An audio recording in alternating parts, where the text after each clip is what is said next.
Hello প্রিয় বন্ধুরা, আসসালামু আলাইকুম। আশা করি সবাই ভালো আছেন। আপনাদের দোয়ায় আলহামদুলিল্লাহ আমিও সুস্থ আছি, ভালো আছি। তাহলে সবাই দোয়া করবেন আমাদের জন্য এবং আমার পাখির জন্য। তো বন্ধুরা, আমি আজকে যে বিষয়ে আলোচনা করার জন্য আপনাদের মাঝে হাজির হলাম, ঘুঘু পাখির ডিম না জমার কারণ। অনেকেই ভাই বোন এই কমন প্রশ্নটা সবাইকে করে থাকেন।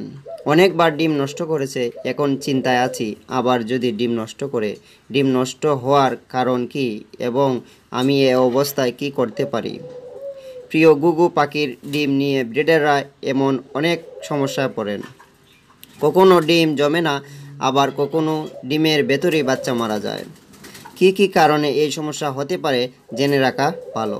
আপনার ঘুঘু পাখির এর ডিম জমে না, আসুন সম্ভাব্য কারণ ও প্রতিকারগুলো জানা যাক। ডিম না জমার কারণ। 1 নাম্বার, সব ঘুঘু পাখি মিটিং ছাড়া ডিম পাড়তে পারে, একে অনুর্বর ডিম বলে। এসব ডিম পাখি যতই তা দিক না কেন ফুটবে না। আমরা ফার্মের মুরগির যে ডিম খাই সেগুলো অনুর্বর ডিম, তাই এই ডিম ফুটবে না।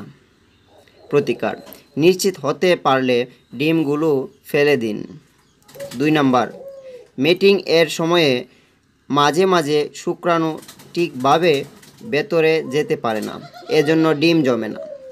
এর প্রতিকার, বসার লাঠি শক্ত করে বেঁধে দিন যাতে মিটিং এর সময়ে নড়াচড়া না করে।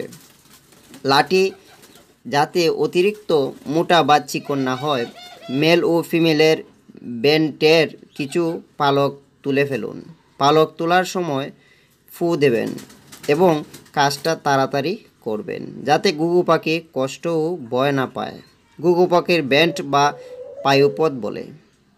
3 নাম্বার, ভিটামিন ই এর অভাবে ডিম জমে না। তো এর প্রতিকার, ব্রিডে দেওয়ার আগে পাখিকে সেলেনিয়াম প্লাস এর 5 দিনের কোর্স করাতে হবে। এছাড়াও খাঁচায় যথেষ্ট পরিমাণে ক্যালসিয়াম, যেমন পানির সাথে ক্যালসিয়াম এবং গ্রিট ইত্যাদি খাঁচায় দিবেন, আর পানির সাথে ক্যালসিয়ামটা দেওয়ার চেষ্টা করবেন। তো এই সব কারণে আপনাদের ঘুঘু পাখির ডিম নাও জমতে পারে। তো আশা করি এই বিষয়গুলো আপনারা নিজ থেকে ধারণা করবেন যে আপনার ঘুঘু পাখিকে এই কোর্স করাতে হবে কি না, বা এই এই কারণে কি আপনার ঘুঘু পাখির ডিম জমতেছে না। যদি এই কারণ হয় তাহলে আপনারা এই কাজটা ফলো করবেন। তো সবাই ভালো থাকেন, সুস্থ থাকেন। আমি আজকে আবারও বিদায় নিচ্ছি। আল্লাহ হাফেজ।